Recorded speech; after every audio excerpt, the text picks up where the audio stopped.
우리를 날마다 새롭게 하시는 주님께서 불러셔서 우리의 삶이 날마다 하나님 앞에 더 아름다운 모습으로 성장할 수 있기를 소망합니다. 세계로 열린 선교 방송 위에 하나님의 은혜가 함께 하심으로 영육으로 강건케 하시며 필요한 것 공급하시는 하나님의 역사를 날마다 체험하면서 영광 돌릴 수 있는 복된 선교 방송이 되기를 주의 이름으로 축원합니다. 오늘 주어진 말씀 가운데에 노년과 손자녀 양육이라는 제목으로 목회 상담학 시작을 하겠습니다. 노년에 접어들면서 등장하는 첫 번째 문제는 비둥지 증후군이라고 합니다. 이 빈둥지 증후군은 요사이 흔히 말하는 노년 이혼의 가장 문제점으로 나타날 수 있는 현상들입니다. 우리가 노년에 적응하기 시작하기 되어지면 손자녀 양육도 굉장히 중요하죠. 그리고 나이가 들수록 영적 갱생이 전 꼭 필요하다고 생각합니다. 나이가 들면 들수록 다음 세대에 영향력을 미치기를 위해서 여러 가지 준비가 필요하죠. 나이가 들면 이제까지 해왔던 일들 속에서 은퇴를 해야 합니다. 그 은퇴와 그리고 배우자, 친구의 죽음과 같은 문제를 또한 대체로 노년에서 당면하게 되어집니다. 나이가 들면 들수록 의기가 사라지는 그런 모습들을 많이 보게 되어지죠. 그런데 가장 중요한 것은 몸의 생리학적 시계 바늘이 멈추는 것 같은 시기가 노화의 신호로 다가온다는 사실입니다. 그래서 여성분들은 여성 갱년기가 심각하죠. 보통 우리가 폐경기라고 표현을 합니다만 대부분 남자들이 중년 위기를 통과한 후에 빈둥지 증후군으로 겪고 있을 때에 여성들은 보편적으로 폐경기를 맞이합니다. 어찌 보면 여성 갱년기라고 표현할 수도 있습니다만 이 폐경기를 맞이하게 되어지면 생활의 변화와 관련된 많은 문제에 직면하게 되어지죠. 이것 역시 결혼 생활에서 정말로 긴장할 수밖에 없는 요인이 되어집니다. 보편적으로 여성들의 갱년기는 50세에서부터 65세 사이 정도에서 이 갱년기를 겪게 되어지죠. 이 여성들이 살아오면서 몸에 익었던 생리가 끊어지게 되어지면서 갑자기 당신이 늙었다는 생각이 들기 시작합니다. 그리고 나는 여자로서 이젠 쓸모가 없는가 봐. 이런 자책감도 들게 되어 시작하죠. 근데 이건 남자들은 이해를 잘 못합니다만 이 고령화 사회를 가는 과정에서 여성들이 이 시기에 가장 민감한 자기 도전을 받게 되어집니다. 생리가 갑자기 중단되었다든가 또는 점진적으로 중단되어지는 현상이 생길 때에 성호르몬인 에스트로겐과 그리고 프로텍스테론이 분비가 중단되어지는 것이죠. 이것을 알리는 신호와 함께 여성들이 임신 능력이 중단도 되죠. 그래서 여성으로서의 기능이 다했다고 생각하는 순간 좌절감이 밀려온다는 사실입니다. 여성들의 생각 속에서 떠오르는 몇 가지가 있는데 이건 어떤 중요한 질문을 해보죠. 자, 그러면 성호르몬이 없으면 나는 어떻게 될까? 이게 여성들이 가지는 기본적인 갈등입니다. 이제 더 빨리 늙는 게 아닐까? 그리고 직장인인 경우에는 내가 여전히 일을 잘할 수 있을까? 이 갱년기가 되어지면 이런 갈등에 사로잡히기 시작합니다.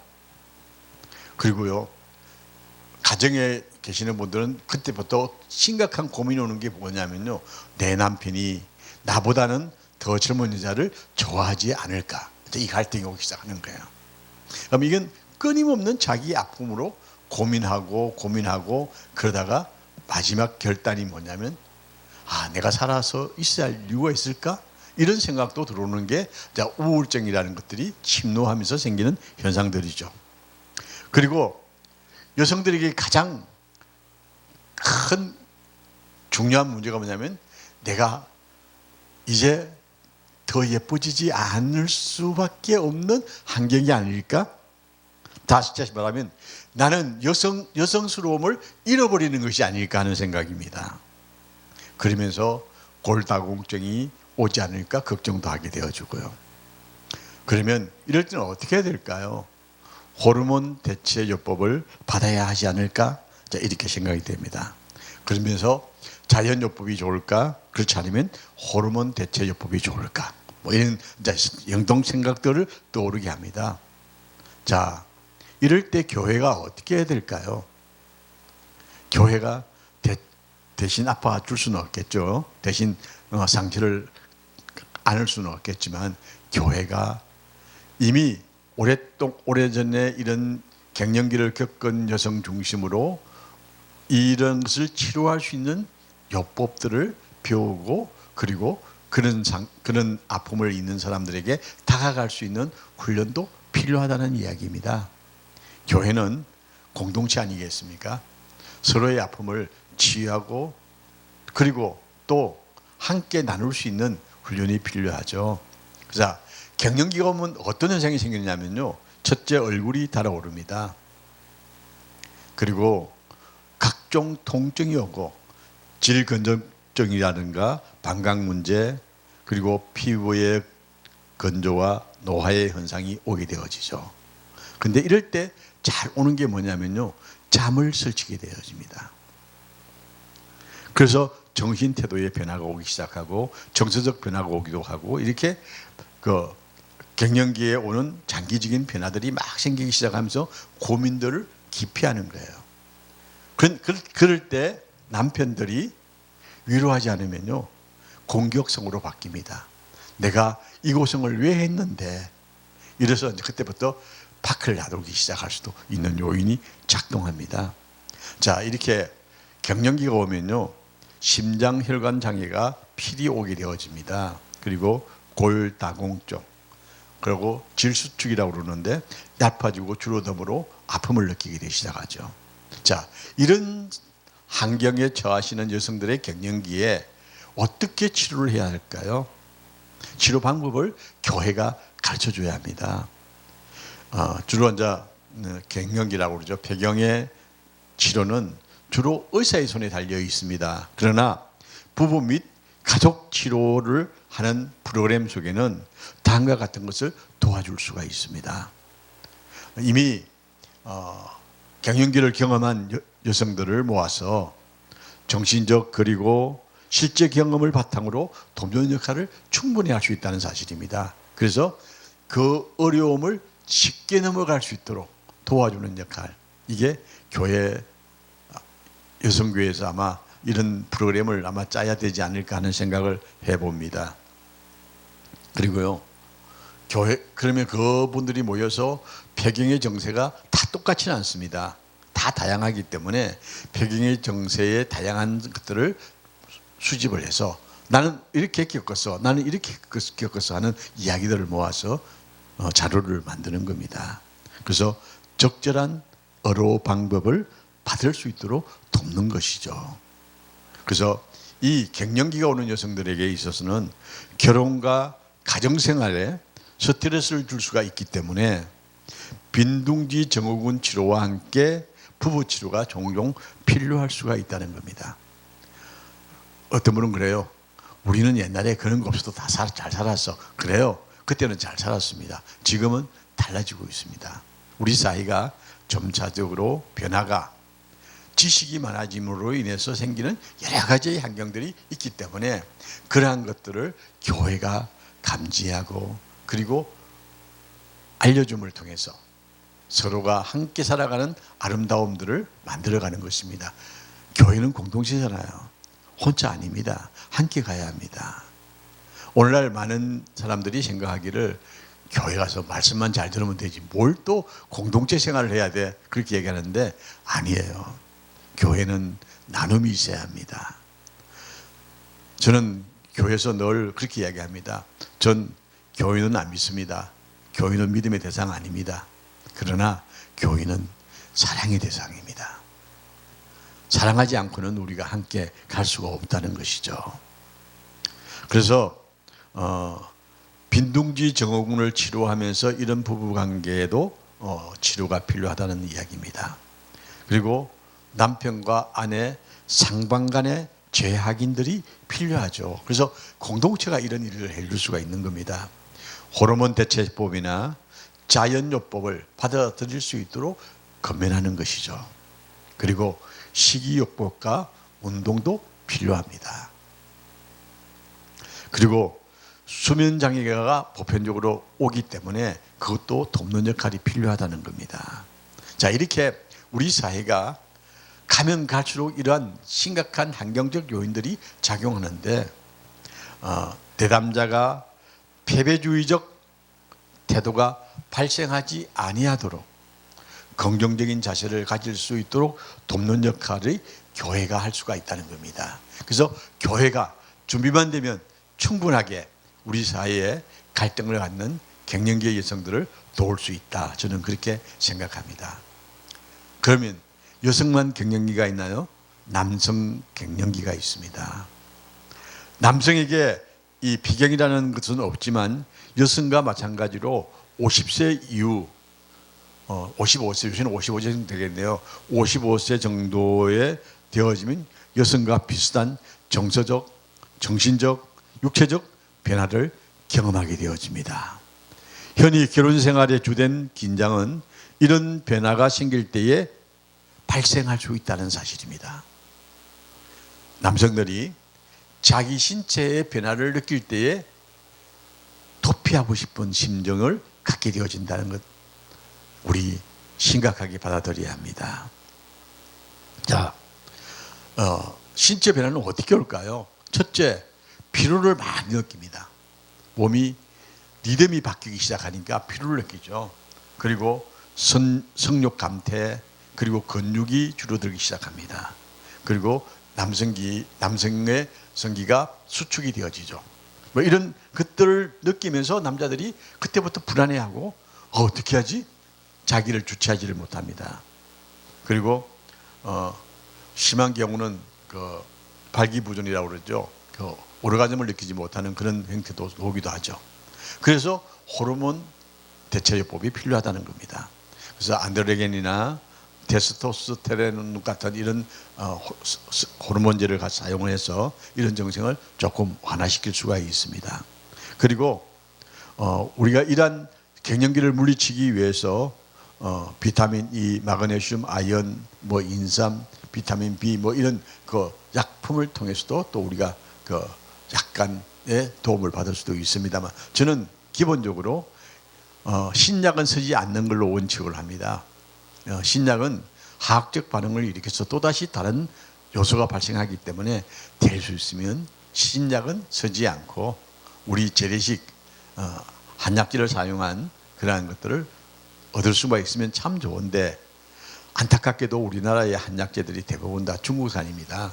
그럼 우리가 잘 안 맞죠. 토질상. 그래서 저는 이런 고민을 많이 하고 있는 그 중에 하나가 되기도 합니다. 이렇게 이제 어려운 시기가 되어질 때에 부부가 함께 치료하는 것도 괜찮은 방법입니다. 결혼 생활의 위기는 바로 이런 어려운 문제가 부딪힐 때에 결혼 생활의 위기가 오고 그래서 항원 이혼이 발생하기 시작하는 겁니다. 자, 이런 위기를 활력을 되찾을 수 있는 시기가 이때가 아닐까 하는 저는 생각합니다. 위기가 기회. 오히려 그런 갱년기의 위기가 올 때에 부부가 합심해서 대처해 나가면 오히려 더 굳건한 부부의 생활이 이루어진다고 저는 생각합니다. 부부의 관계는요, 손만 잡아도 행복할 수가 있어요. 이렇게 늘 손을 잡고 다닐 수 있는 모습 참 아름답다고 저는 생각합니다. 그래서 나이가 들수록 더 친근하고 친밀한 관계를 유지할 수 있는 부부가 되어야 전 맞다고 생각합니다. 그래서 친밀감의 확립, 연대감 그리고 분리감 사이의 적절한 균형을 찾는 훈련이 필요합니다. 자, 부부가요 살아가면서 깨어질 때 어떤 문제가 생길까요? 서로 비난할 때 감정의 폭발이 이루어집니다. 절대 서로 비난하지 말아야 합니다. 부부는요, 비난할 일이 생기면 나중에 아주 지난 후에 내가 그때 이러한 모습을 발견하고 내가 참 마음이 아팠다. 서로 이렇게 검민할 수 있는 그런 환경을 만들어야 합니다. 부부는요, 서로 비난하는 순간 이라는 단어가 다가온다는 사실을 꼭 기억하시기 바랍니다. 그리고요, 이제 나이가 60대 이상 되어지면 서로 못할 말 없잖아요. 근데 좋은 말을 가지고 서로 자유롭게 대화를 나눠야 합니다. 어떤 주제가 있으면 그 주제를 가지고 하되 비난하지 아니하고 그런 좋은 점과 나쁜 점들을 서로 이렇게 교환할 수 있으면 그건 좋은 부부의 관계가 나눠지지 않을까 생각이 되어집니다. 자, 이런 노후가 되어지면 제일 심각한 문제가 손주 양육입니다. 자, 이 손주들을 어떻게 키워해 줘야 할 건가? 보통 나이 드신 분들 그래요. 아이고, 내 나이가 몇 갠데 내가 너무 보겠냐? 싫다, 나 너 안 봐. 그래요. 아니에요. 손주 양육은 조부모의 손에 아름다운 열매를 맺을 수 있도록 할 수 있는 기회라고 저는 생각합니다. 조부모의 손주 양육은 아이들의 인격 발달에 매우 중요합니다. 이혼 가정의 슬픈 부작용 중 하나가 손주 양육이 부족해서 발생하는 문제도 없잖아 있다는 사실입니다. 손주들에게 가장 아름다운 것 중 하나는 조부모가 손주들을 안고 사랑하고 함께 놀아주다가 그들의 부모에게 다시 건네줄 수 있는 것이 조부모의 특징입니다. 그래서 아이들을 잘 기쁘게 맞이해주고 잘 놀다가 그리고 또 때가 되면 그 집으로 보내기도 하고 말이에요. 그래서 그 조부모의 즐거움을 손주와 함께 나눌 수 있는 조부모가 된다면 그 노년은 행복하다고 저는 생각합니다. 책임이 별로 없는 최상의 즐거움을 경험하는 게 손자, 손녀의 양육입니다.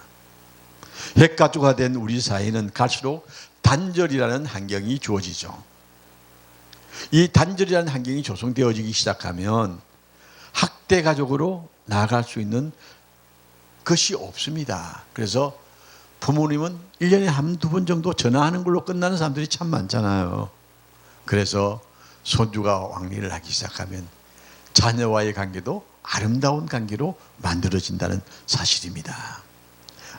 여러분, 우리 디모데후서 1장 5절에 보면요, 니고데모는 외조모의 영향을 굉장히 많이 받았다고 기록하고 있습니다. 외조모의 영향이 디모데라는 위대한 인물을 만들어내는 요인이었다는 사실입니다. 조부모의 역할에는 다음과 같은 것들이 포함되어집니다. 경험에서 얻은 지식을 다음 세대에 능숙하게 전수해 줄 수가 있다는 겁니다. 그리고 어느 할머니 할아버지가 자기 손주를 아낌없이 사랑하지 않을까요? 조건 없이 사랑할 수 있는 마음이 생기는 겁니다. 그러면 누가 좋나요? 함께 좋은 거예요. 그 아낌없이 주는 부모의 조부모의 마음도 기쁨이 있지만 받는 아이들도 한없는 기쁨을 느끼게 되어집니다. 그래서 조부모의 결혼 관계를 더 돈독해주는, 유지해주게 하는 매개체가 되어진다는 것이죠. 그래서 이 손자, 손자들이 자녀들이 함께 자리를 할 수 있는 좋은 조건을 만들어준다는 이야기입니다. 그래서 조부모가 손주들을, 손녀를 잘 양육하기 시작하면요, 자녀들에게 안정감과 자존감을 확립해 준다는 사실입니다. 그리고 자녀들에게 기본적인 게 뭔지를 가르쳐 줄 수 있는 요인이 되어지는 것이죠. 그리고요, 저는 참 중요한 게 하나가 있다고 생각합니다. 가장 좋은 거, 그들을 위해서 기도하는 겁니다. 조부모가요, 사랑하는 손자를 놓고 기도해 줄 때 그것처럼 전 행복한 게 없을 거라고 생각합니다. 그리고 더 중요한 거, 축복을 한다는 겁니다. 이 축복을 해준다는 건요,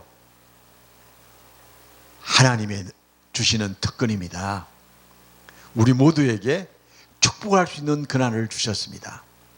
만민제사장이라는 하나님의 축복권을 우리가 가지고 있기 때문에 가정에서 사랑하는 자녀를 위해서 축복을 많이 하는 가정, 복된 가정이라고 저는 생각합니다. 그리고 사랑하는 손주, 손녀에게 그런 축복을 해주는 조부모가 있다는 사실이 그들에게 인생의 최고의 기쁨이라고 저는 생각을 합니다. 자, 여기서 빈둥지 증후군에 대해서 한번 생각을 해볼까요? 빈둥지 증후군이라는 건 뭐냐면요, 막내가 떠나기 직전에 생기는 현상들입니다. 자, 앞에 있는 자녀들이 다 시집장가를 다 갔어요. 마지막 남은 막내가 떠나기 시작합니다. 그때에 어떤 문제가 생길까요? 이 시기가 가정이 깨어지기 가장 쉬운 시기입니다. 그래서 이혼이 발생하는 시기라고 할 수가 있죠. 이제까지 결혼을 깨지 않고 붙들어 주었던 시멘트의 역할을 했던 대상이었던 자식들이 떠나가 버리고 나면 남는 것은 뭐냐면요, 아유, 저 남편에게 하는 이야기입니다. 아내가, 저 사람하고 내가 또 20년 살면 또 살아야 돼. 아, 이제 그만 살고 싶어.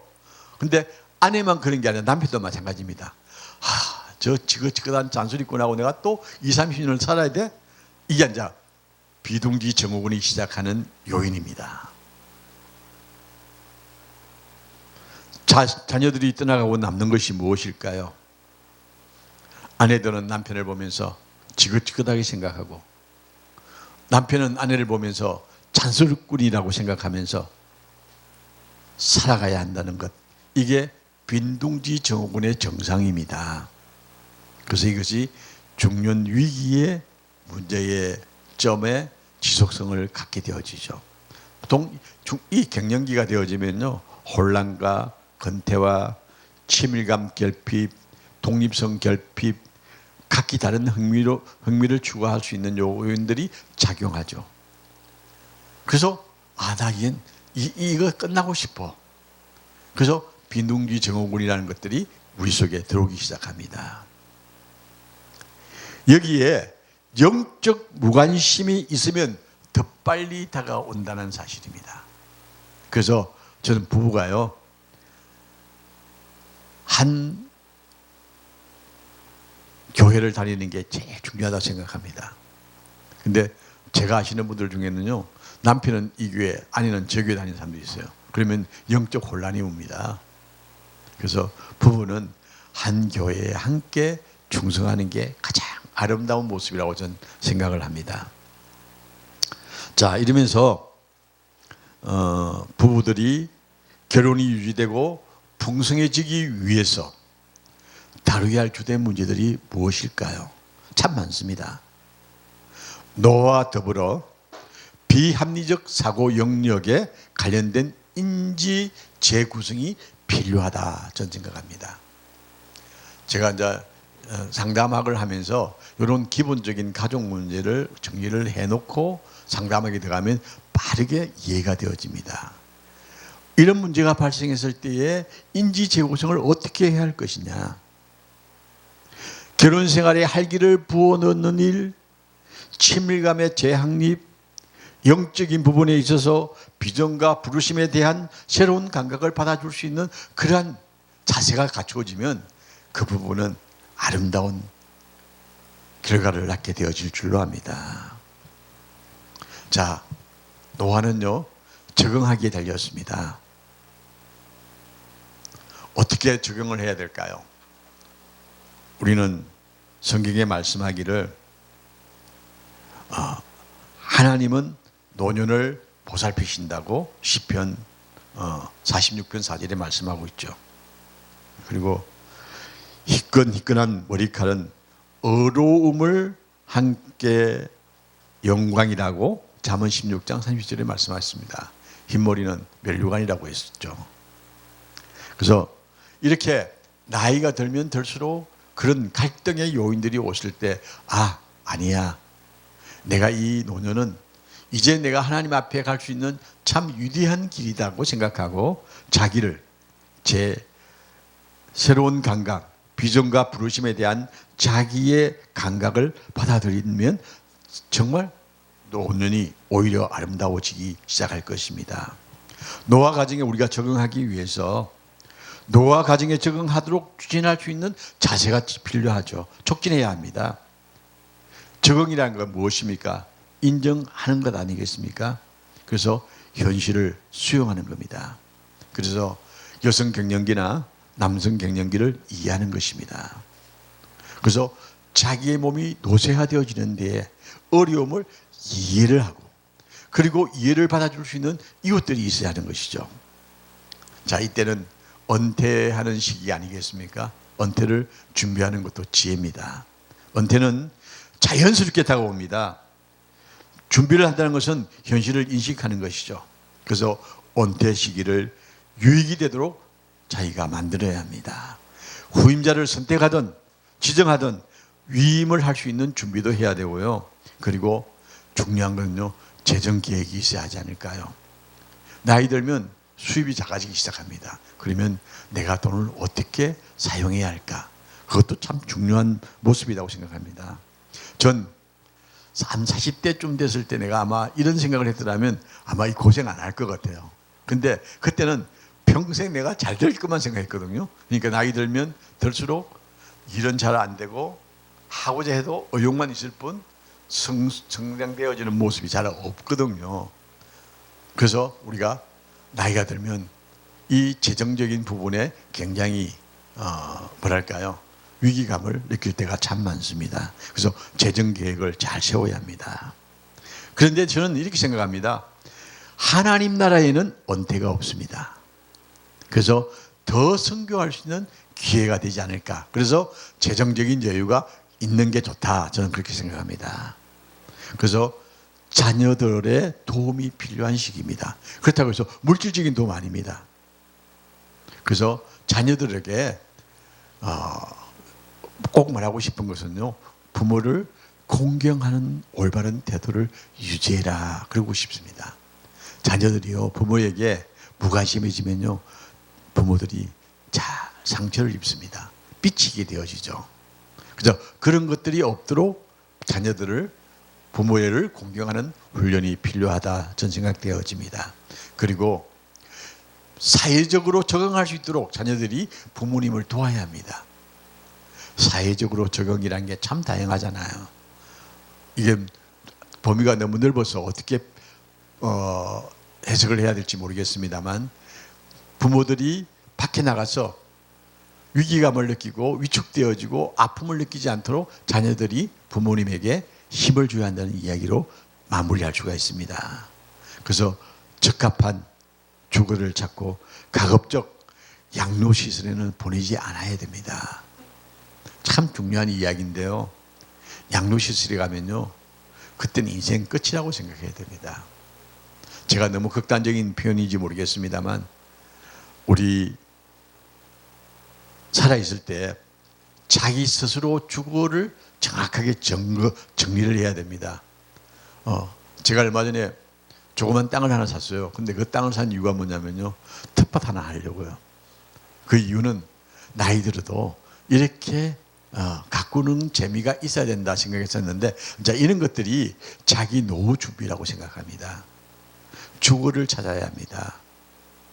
내가 마지막에 살아갈 곳은 이곳인데, 이곳에서는 내가, 기도 제목이겠죠, 남에게 화장실 가는 거 도움 받지 않고, 남에게 내가 걷는 거 도움 받지 않고, 뭐 이런 도움 받지 않고 자기가 할 수 있는 일을 할 때까지 살아갈 수 있는 훈련이 필요하다는 겁니다. 그래서 주거가 마지막에는, 나이가 들면 자기가 마지막을 장식할 수 있는 주거지는 자기가 선택해야 됩니다. 자, 이런 것들을 생각하고 만들어가는 데 자녀들도 도움이 돼야 되겠죠. 그리고 건강의 변화를 적응하도록 도와줘야 합니다. 자녀들은요, 부모의 건강이 바뀌는 거 못 느껴요. 실제 저도 마찬가지예요. 지금 제가 지난 토요일 날 우리 무슨 모임에서 하루 종일 공부를 해야 될 시간인데 제가 그 공부한다고 제가 토요일 날은 산에 가는 걸 못 갔어요. 근데 월요일 날 산을 갔거든요. 옛날 같으면 도봉산 정도는 그냥 웃고 그냥 올라가는데 그날 날씨가 더웠는지 도봉산 자원봉 근처 가니까 헉거리더라고요. 아, 이제 이게 나이 먹은 증거구나. 물론 날씨가 되게 더웠기 때문에 헉거리기도 했습니다만, 자, 이런 자기 몸의 변화를 자기가 느껴요. 그러면 자기에게 맞는 게 필요하겠죠. 그래서 건강의 변화에 적응하는 훈련도 자기 스스로 못할 때가 있습니다. 그 자녀들이 체크를 좀 해줘야 되겠죠. 그리고요, 죽음을 준비하도록 돕는 겁니다. 죽음을 준비하는 거. 그건 아름답다고 저는 생각해요. 저는 어릴 때 저희 할머니가 이게 세마포 준비하는 걸 내가 참 우리는 삼배라고 그러잖아요. 그거 준비하는 걸 보면서 왜 준비를 하지? 다 알아서 할 텐데 그렇게 생각했는데 아니더라고요. 이렇게 나이가 들어지면 이런 준비들을 할 수 있도록 도와주면요, 부모들도요, 아, 내가 이제 가야 할 때가 더 가까웠구나 하면 욕심도 버리고 자녀들과의 관계도요, 옛날하고는 다르게 준비할 수가 있을 것 같습니다. 그리고요, 전 자녀들에게 꼭 하고 싶은 말은 부모를 존경하고 사랑하고 그리고 안전을 늘 돌볼 수 있는 자녀. 그래서 요사이는 연락도 잘 안 해요. 죄송합니다. 연락은요, 일주일에 한 번씩은 하는 게 좋아요. 일주일에 한 번씩. 일주일에 한 번 너무 많아요? 아침마다 이렇게 전화 받기를 원하는데 안 해주면 얼마나 섭섭할까요? 그래서 자녀와는 대화를 자주 할 수 있는, 연락할 수 있는 방법도 전 좋다고 생각합니다. 그래서 나이가 들면 노화에 대한 두려움, 거부가 아닌 수용의 자세가 주어질 때에 우리 노년이 아름다워집니다. 그래서 삶의 목적 의식을 분명히 해야 된다 저는 생각합니다. 그래서 그동안 유아기와 중년기와 노년기의 말씀을 하면서 이 상담에 필요한 가족관계의 가장 중요한 테마들을 제가 정리를 해보면서 나이가 들면 30대 후반부터 외모도 바뀝니다. 가장 흔한 변화는 체중이 늘고 피부가 바뀌어요. 그래서 피부가 어느 날부터 거칠고 힘들어집니다. 여러분, 전 신앙생활 하면서도 담배 피우는 분들을 참 많이 봅니다. 담배는 정말 여러분 피부를 망칩니다. 담배 피우면요, 피부가 거칠어질 수밖에 없어요. 담배의 니코틴이 피부에 묻어서 담배는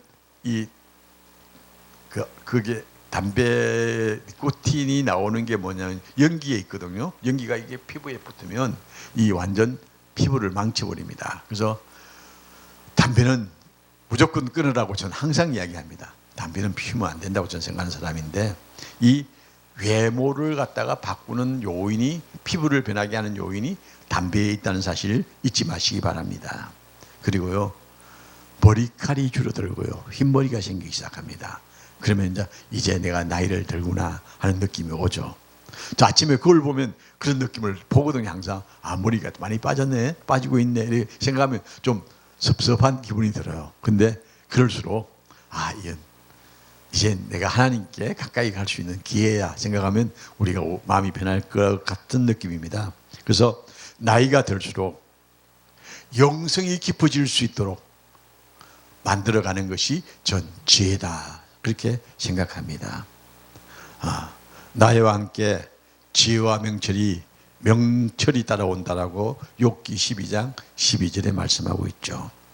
하나님께서 풍성한 삶을 약속하시고 거기에는 제한이 없었습니다. 그래서 요한복음 10장 10절에 하나님의 부르심에 우리가 응답하면서 갈렙과 여호수아처럼 우리가 건강한 모습으로 제한이 없는 인생 사는 그것을 적어 나갈 수 있기를 주의 이름으로 축원합니다.